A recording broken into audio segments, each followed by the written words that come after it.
এক মুখে দুই কথা বলা মানুষগুলো আসলেই সবার কাছে প্রিয় হয়। আসসালামু আলাইকুম রহমতুল্লাহ।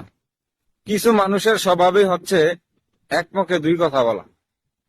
এত সুন্দর করে গুছিয়ে মিথ্যা কথা বলে, আমারটা আমার কাছে, আপনারটা আপনার কাছে।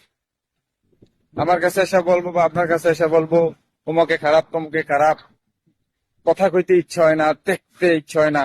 ওমা, একটু পরে এই লোকে যাইয়া দেখি যার যার ব্যাপারে মিথ্যা কথা বলছে তার কাছে যাইয়া সবার আগে কথা। এত সুন্দর করে হাইসা হাইসা কথা বলতেছে।